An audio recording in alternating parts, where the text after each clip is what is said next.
He is the Anti-Red Tape Authority's employee number one in an agency tasked to oversee and implement ease of doing business and improve delivery in government services.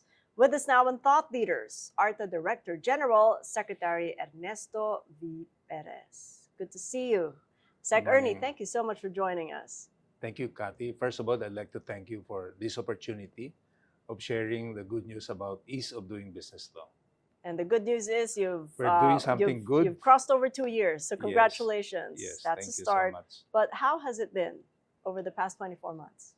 The road to transforming bureaucratic efficiency is long and winding. But we have a good law, which is the ease of doing business law. We have a president who is very clear about his directive for all government processes and services to be streamlined and digitalized. And we have data, figures to show that the best way to fight red tape and corruption is for government services and government services to be streamlined and digitalized. But then the most important factor is an empowered citizenry. Yes. So 6 years out, Yes. how empowered are our citizens in actually filing a complaint with the ARTA on substandard government services? First, we have a 6-year roadmap. In the last 3 years of the formation of ARTA, meaning from 2018 to 2023, we developed programs for streamlining and digitalization of processes. 2024, we have devoting the year for engaging with stakeholders. 2025 will be implementing starting 24 to 2025 up to 26 will be the operationalization of these programs and initiatives. And by 27 to 2028, we see all of these programs and initiatives being implemented by government agencies. And so far, we have seen through figures, through data that we receive independently from World Bank and from our own monitoring and evaluation.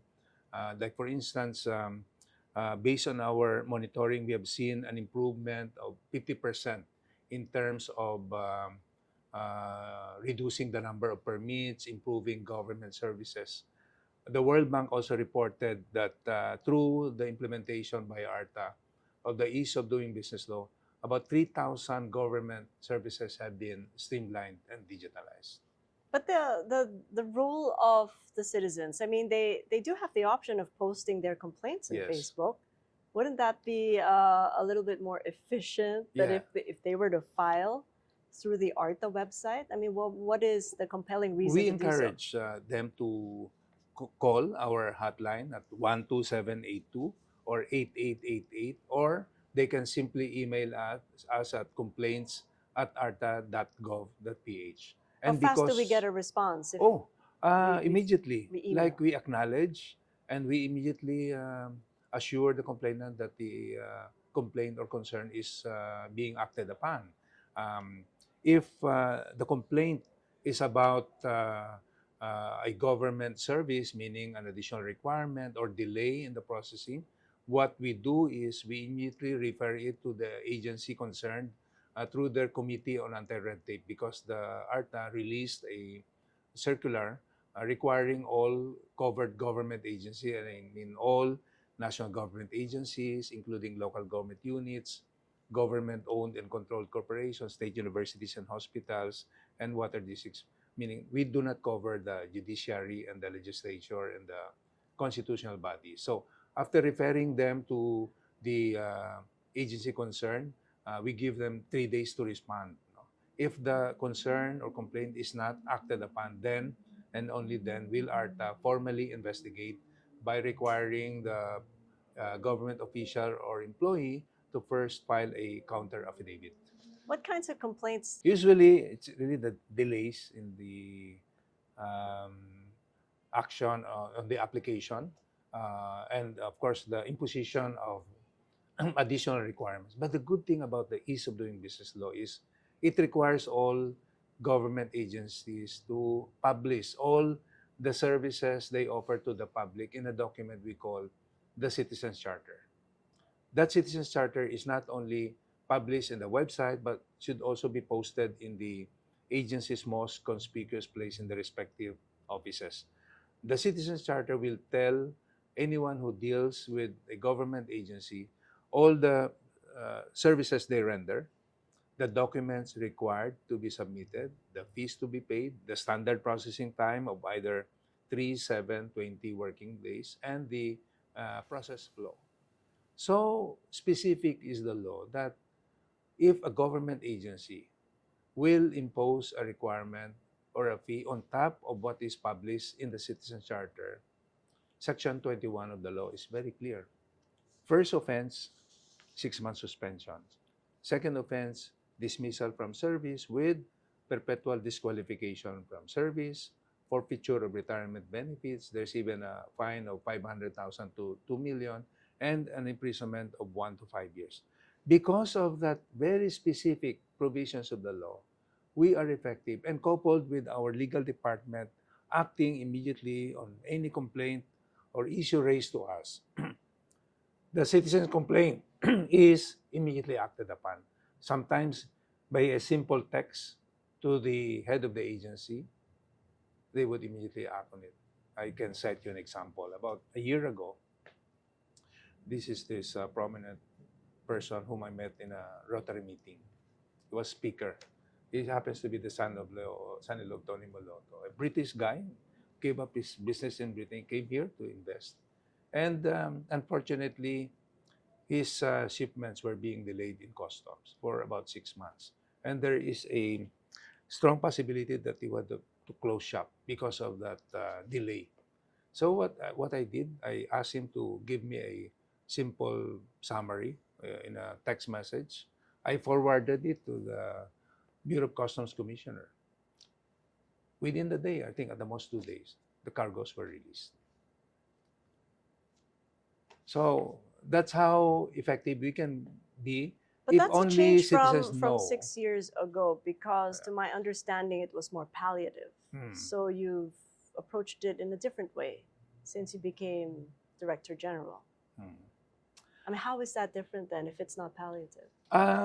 First, there's a requirement, there's this provision in the law that empowers us to conduct regulatory review over any regulation that is issued or implemented by any government agency. When it comes to local government unit, it is their ordinance. Okay. If a citizen complains about a regulation that is that imposes excessive requirements, what we do is we require the agency to submit to us their regulatory impact statement. But before doing that, we of course were able to train priority agencies. We conducted regulatory impact assessment training on priority agencies, and we have covered already more than 300 agencies and trained more than 2,000 personnel. This is a long-term solution to the bureaucratic issue that prevails over the country. If all government agencies will comply with this requirement, meaning that before they can issue and implement a regulation, they will ensure that that particular regulation has to be subjected to proper consultation, meaning all the stakeholders are duly consulted. And also, they will ensure that that regulation does not cause undue regulatory burden or cost not only to the agency but even to the transacting public.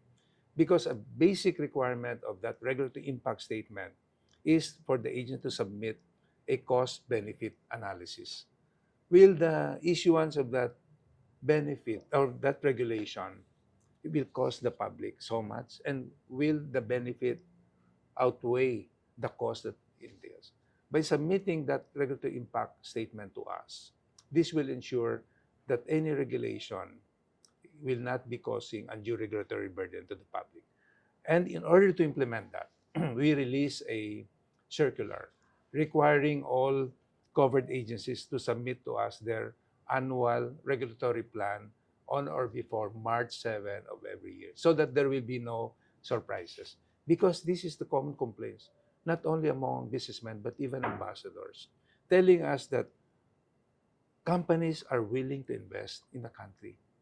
But we have to provide a business enabling environment, meaning that there should be no surprises along the way, meaning that no regulation can be issued or implemented without proper consultation.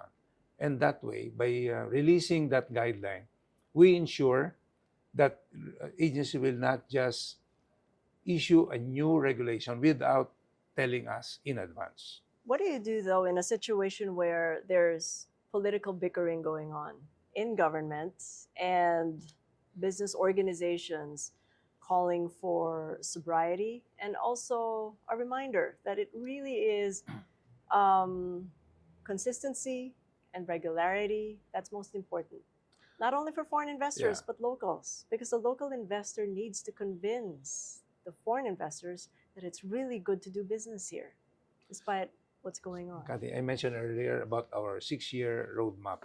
And this year we have devoted it to engagement with stakeholders, meaning that if a concern is raised to us, we immediately call for a meeting, clarificatory meeting with the concerned government agency and businessman or chamber of commerce which raised the issue to us.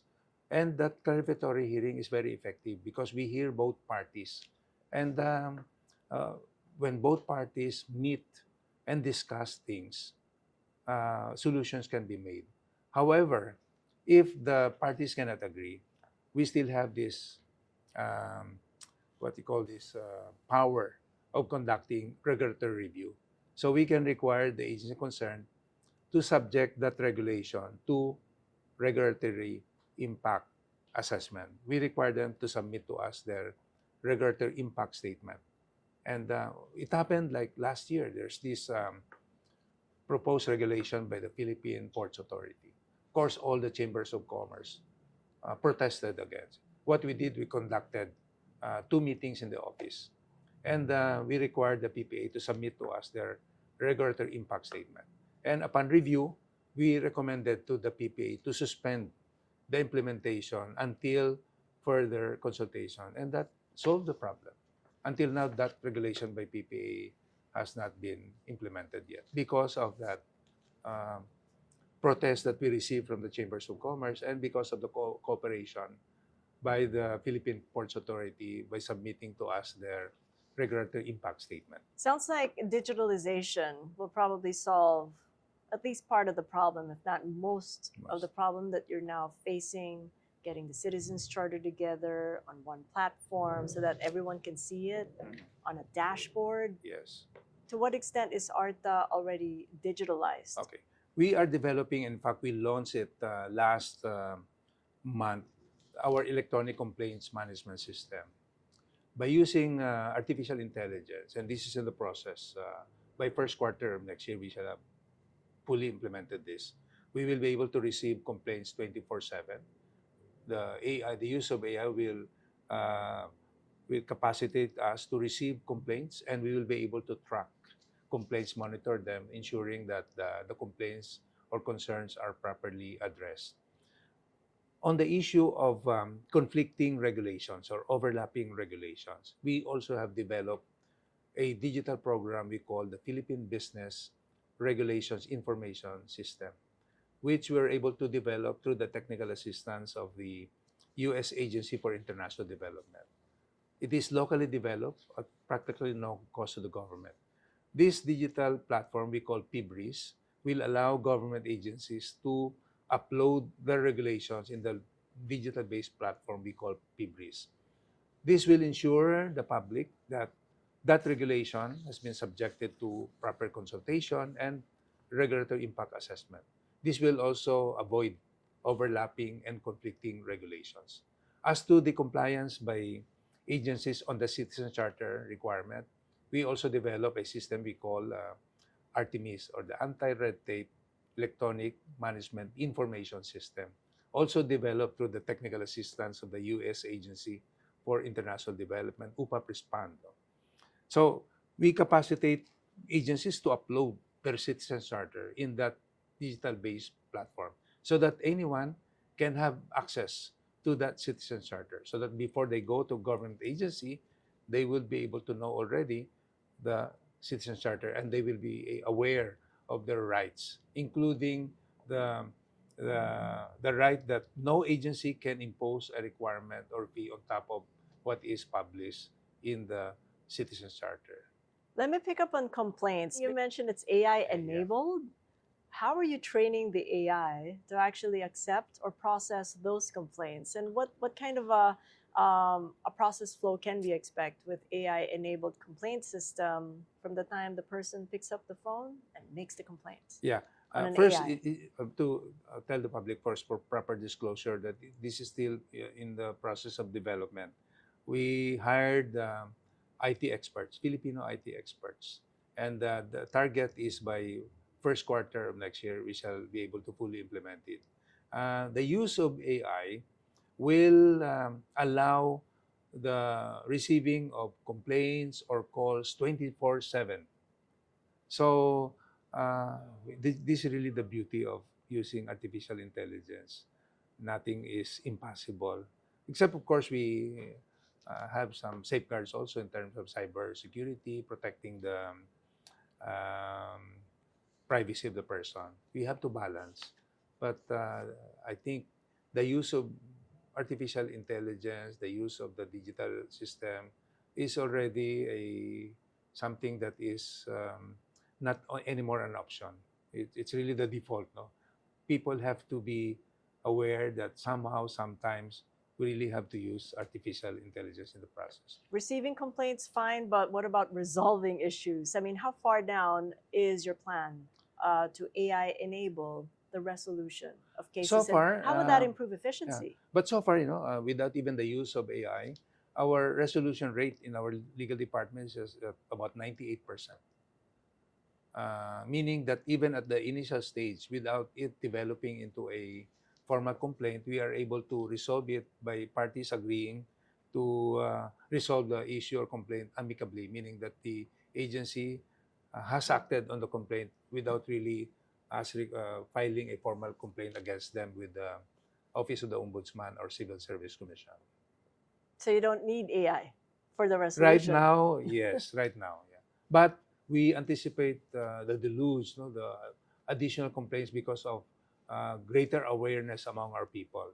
And with testimonies from people we have been able to help, and with more information drive, I think people will really be more aware, and people will really be going to us and anticipating that we should be prepared for it by using AI.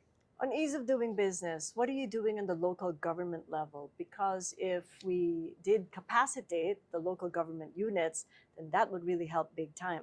The businesses in their own respective communities, especially the micro, small, and medium-sized enterprises. That's a good question, Cathy, because early in 2021, we released a joint memorandum circular with the DILG, DICT, DTI, and ARTA, which implemented the requirement of the law, the Ease of Doing Business law under Section 12, which requires all local government units to set up and operationalize an electronic business one-stop shop. So with that guidelines, we guided the local government units in order to comply with it, meaning that the process of application should be done online end to end. The filing of the application and the submission of all the requirements should be done online.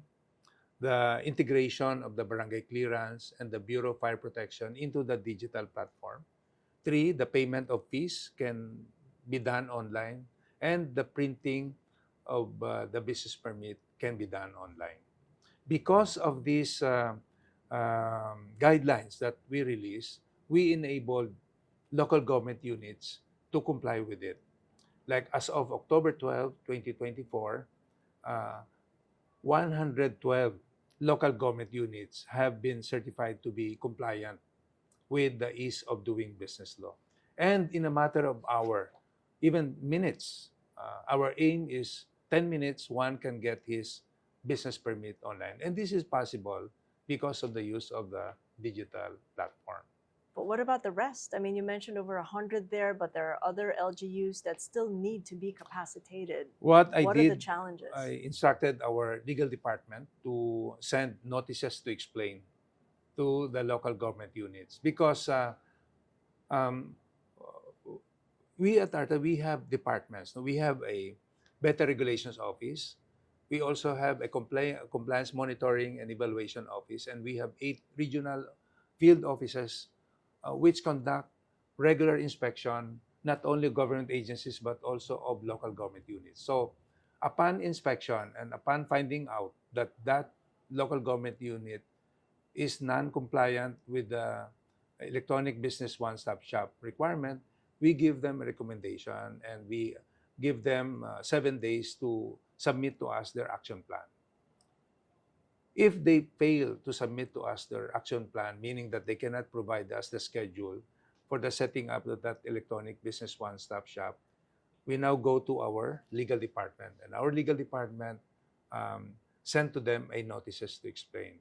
And after receiving these notices to explain, of course, they responded to us, giving us a timeline or schedule for the setting up and operationalization of an electronic business one-stop shop, knowing that this is a requirement by the law. So if an agency head, like the mayor, fails to comply with this requirement, it can be um, a case against him, or it can even be an election issue, especially that the election is coming. No?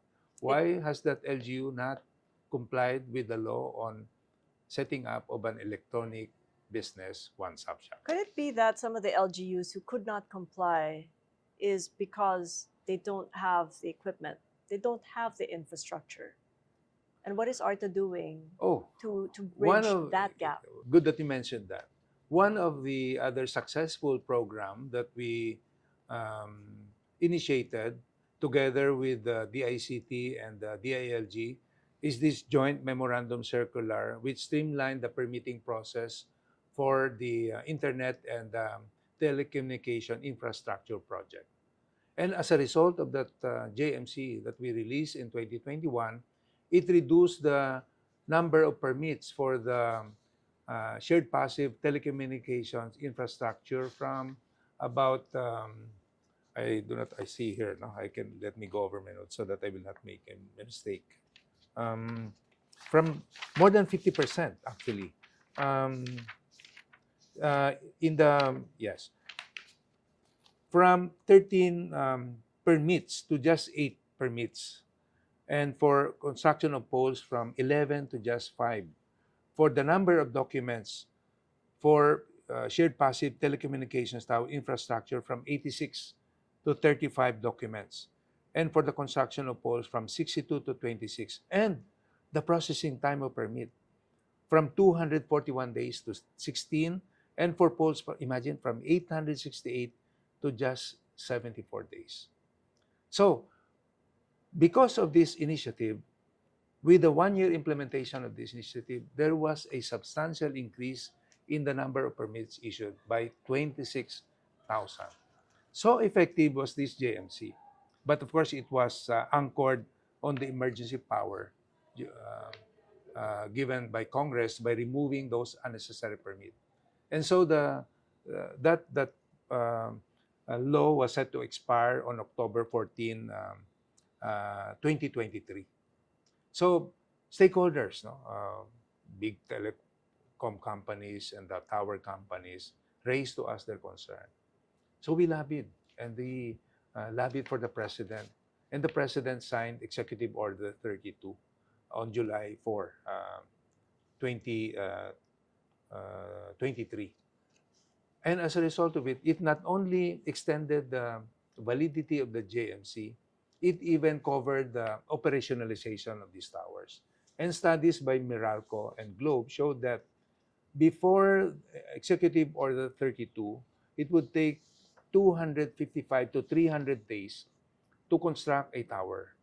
As a result of this Executive Order 32 issued by the President, it would take only 59 days to operationalize a tower.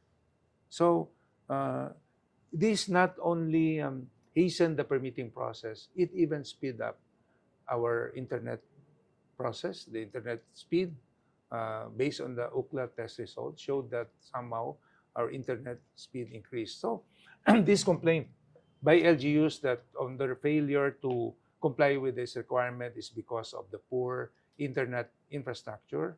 This is contradicted by figures on the ground. For instance, I can cite you an example. There is this sixth-class municipality in Ginsiliban, in Camiguin, no, in Misamis Oriental. There is this overseas worker, Filipino overseas worker in Qatar. He was able to get his permit from his company in Qatar to apply for his permit in Ginsiliban. He was able to get it in one day. This is the beauty of LGUs setting up an electronic business one-stop shop. One can get his business permit from the comfort of his home or office or anywhere in the world, and he is assured of one day issuance of permit because of the use of the digital platform. And that gets rid of the red tape Yes, that in a you've been way. tasked to do. Yeah. What's been the response from the agencies, probably who have been resistant because it would really mean removing certain privileges that they used to have, or maybe even inefficiencies that made it work for them, or maybe even profitable for They them? have to understand that they have no choice. They have to comply with the law. And because it is specifically provided for by law, the Anti-Red Tape Authority will not hesitate to investigate and file charges if necessary. Only, of course, observing due process. And we have been effective in that respect. Sometimes we don't even have to go through the process of a formal complaint being filed with the Office of the Ombudsman, because the agency itself, knowing that ARTA is already on top of it, they would immediately act on the complaint or concern raised to us. On the mention of the Office of the Ombudsman, back in 2022, he made a mention that there might be some overlap in the functions of ARTA and the Office of the Ombudsman. And quoting Samuel Martirez, he says it usurps or encroaches upon the powers of the Ombudsman. That has been clarified already. And I thank former Senate President Miguel Zubiri and the Ombudsman for setting up a meeting with the Ombudsman. And we were able to clarify matters with them. In fact, our findings and recommendations on violations of the Ease of Doing Business law, we refer it to the Office of the Ombudsman for further investigation. So there's really no conflict. And that issue has been settled already. So no need to amend ARTA after 6 years of Well, having to abide by the law and see how it goes. I have to be honest with it. We have recommended to Congress for revisions of the law, and there's already a pending House bill by a congressman who has also a good experience with ARTA. And we have also a number of congressmen and senators volunteering and assuring us that they will help us revise the law. On the issue of automatic approval of pending applications or permits that have not been acted upon by the concerned agency despite the lapse of the standard processing time, the law provides for that automatic approval, meaning that if all the requirements have been submitted and fees have been paid, and if the national government agency or local government unit fails to act on it, meaning to approve or disapprove it, the law provides for automatic approval of the application. However, there is a need for clarification. Some agencies would have this attempt to circumvent the law by not issuing an order of payment, order to pay. So if there is no proof of payment, the automatic approval provision will not apply. So one of our recommended revision of the law is to clarify the issue of payment of fees in order to make the application complete with all the requirements and that fees have already been paid. One other proposed revision for us is to give us more investigative powers. Like a prosecutor, we do not have the power to subpoena um, witnesses. We do not have the power to subpoena for the submission of documents, and that is what we are proposing for Congress to give us that subpoena power. But even without that, we have entered into a memorandum of agreement with the National Bureau of Investigation. So when we receive a tip or information about um, a fixing going on in a particular agency, we conduct a discrete investigation. And after verifying the report, we coordinate with the National Bureau of Investigation and we conduct entrapment operation. Recently, in Busos, Bulacan, we were able to entrap an LTO chief, and he was caught red-handed dealing with a fixer, requiring an additional requirement. So he's now facing charges because of that. This is just one example. Of course, we do not want that to be a practice.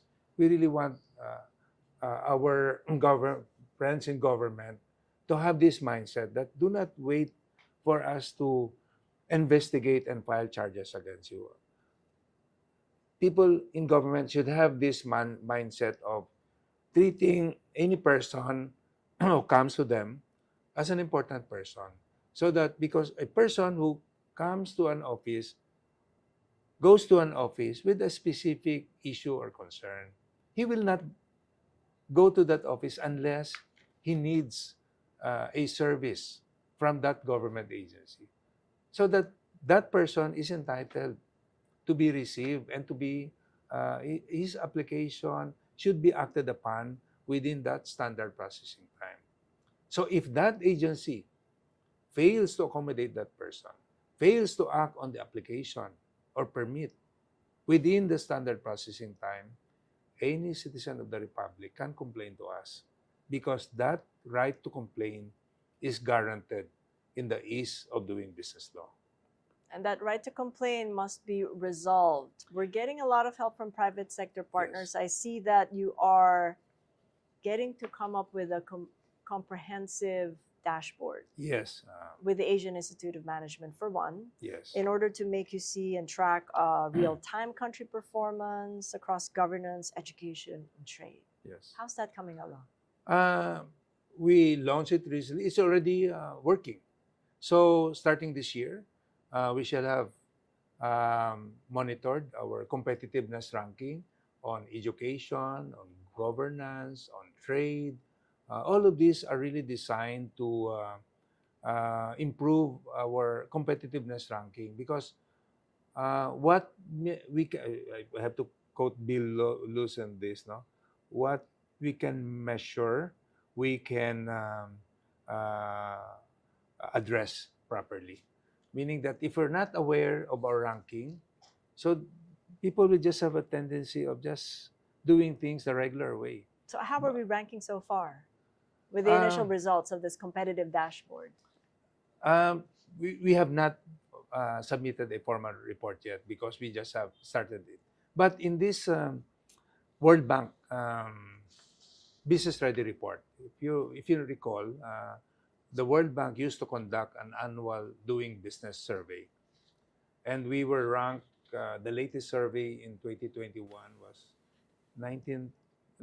96 out of the 150 or so economies. But it was suspended by the World Bank because of data irregularities. This year, it resumed it under a different methodology they call a business ready report. And they pilot tested this with 50 economies, and the Philippines was one of those 50 economies. Fortunately, we were ranked in the top 40% out of the 50 economies that were pilot tested by the World Bank. We were number 16 in terms of regulatory framework, meaning that we are very good in terms of laws and regulations in place.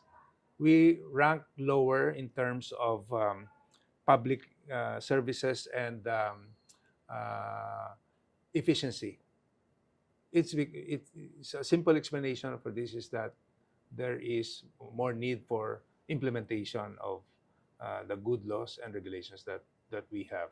So what we did as the agency tasked to implement the ease of doing business law, we sought the authorization from the Office of the President to be the focal person to address this World Bank Business Ready Report.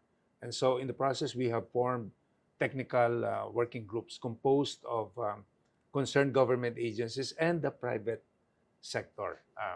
So this is a work in progress. With that, we will be able to further improve the process on starting and closing a business. We will also be address issues on labor, issues on good governance, and we hope that in the next cycle, 2 years from now, we shall improve our ranking from top 40 maybe to top 30%. And we are very optimistic about it because we have a good law to implement.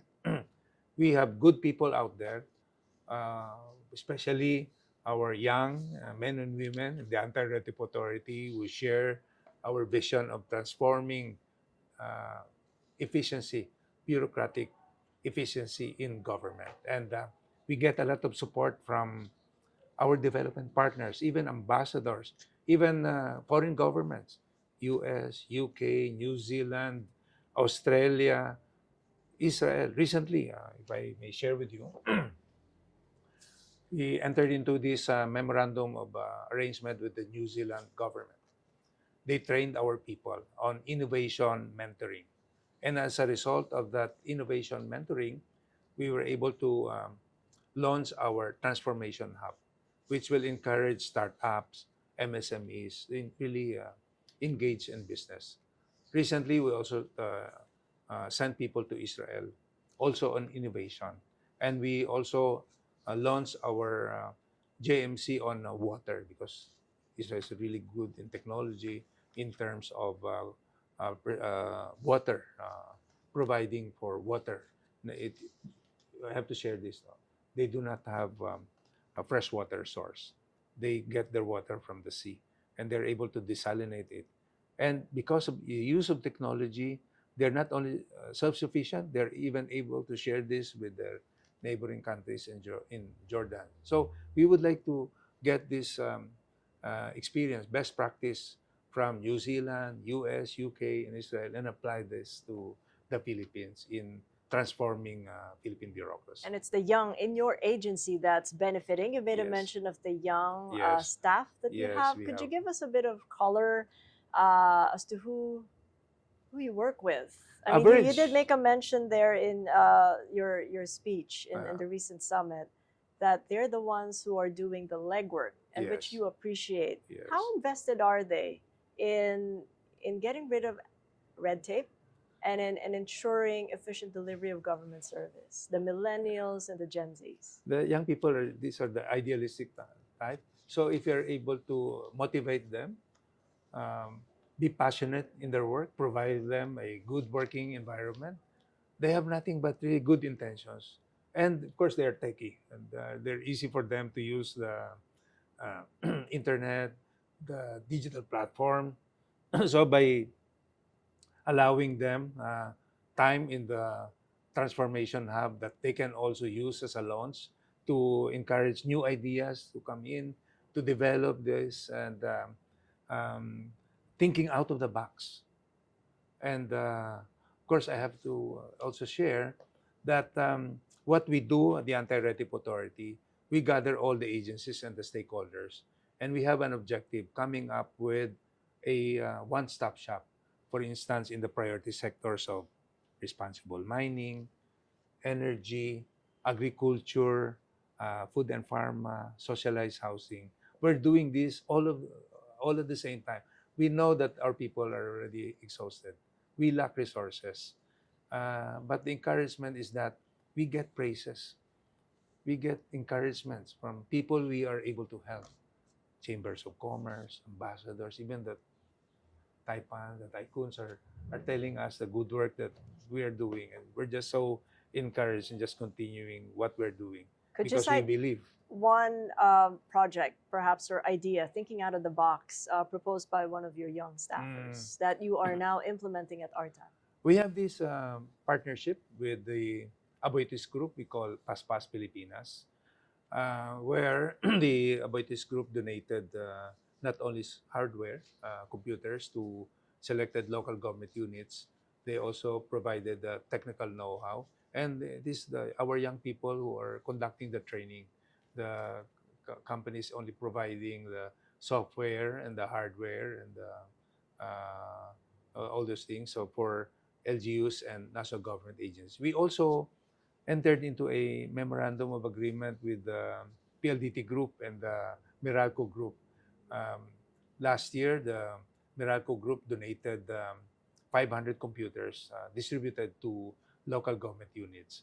This September, we also entered into agreement with Mr. Manny Pangilimnan, where the Meralco Group donated 50 laptops for distribution to the local government units.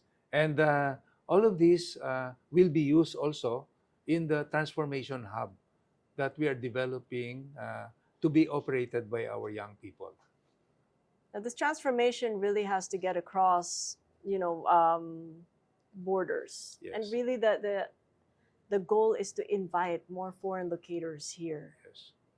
We do have competition coming from neighboring countries, and they are offering subsidies that make it more attractive for them to do business there. But what would be the biggest come on for a foreign locator thinking of setting up business in the ASEAN and choosing the Philippines in particular and not any others in the neighboring region? A more streamlined and digitalized process, one-stop shop that will assure investors that once they come in, it will be easier for them to get their permits. And we are doing that with our collaboration with concerned government agents. Like for instance, we have helped NEDA um, to for the issuance by the President of Executive Order 59 on big ticket infrastructure projects that will really encourage big investors to come in. We also assisted the Department of Trade and Industry in the implementation of Executive Order 18 on green lanes for the processing of permits for also for big ticket investors by providing all this regulatory framework and by ensuring that these are to be properly implemented, we can really attract investors that will create more businesses to come in, more jobs for our people. But that also includes resolving and helping them take care of, say, right-of-way issues, which are really hounding the big ticket projects. Would you recommend, from ARTA's point of view, a sort of a dispute resolution mechanism? We do that also. We, what we call this, we um, assist them individually. We handhold him until the issue or complaint is addressed. And that is one big assurance whenever we get to meet with the chambers of commerce and the ambassadors. If they have specific complaint or issue, please do not hesitate to let us know because we are going to help. In fact, in the afternoon, there is this one big issue that has been raised to us. And immediately thereafter, we scheduled a clarificatory meeting with the concerned agency and with the big investor, hoping that we can resolve this amicably because it will not send a good signal to those existing investors and to even prospective investors if we change regulation so in a surprise without proper consultation. We cannot allow that to happen. So what we're doing, this was raised to us last week. This week, we are conducting the clarificatory meeting already because we know the importance of this. And we know that, as I said, it's not, unless this is resolved amicably, this does not send a good message to our existing and prospective investors. As a final point, and I go back to the start of this conversation when I mentioned the citizenry, the empowerment of the citizens. It really is, it takes a first move from them to make you act. So what's a compelling reason for them to file that complaint and make sure they come forward with documents, whether they're individuals or maybe businesses, big or small?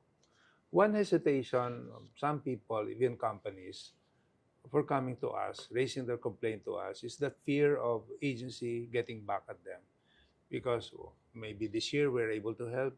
Next year, when they come back, apply for a business permit, agency or the LGU will get back at them by making it difficult for them to get their business permit.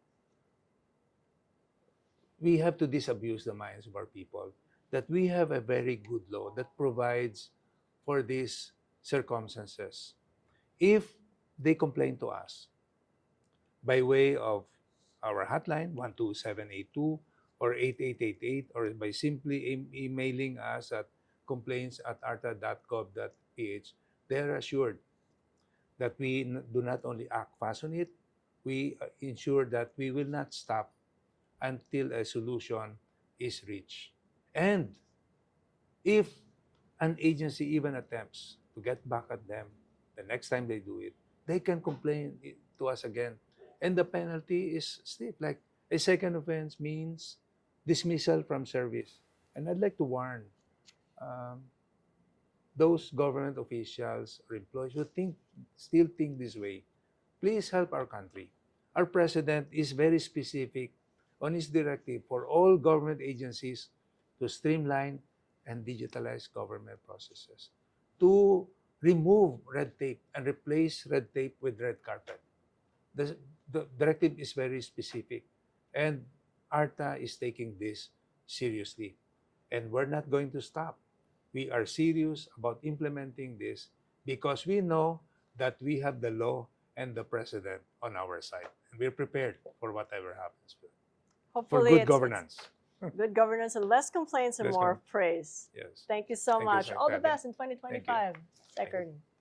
Catch us again next Thursday at 9:30 p.m. Philippine Standard Time on One News. You can also check out the long conversation on YouTube, Spotify, Apple Podcasts, and Google Podcasts. And if you haven't done so, like or follow my social media pages.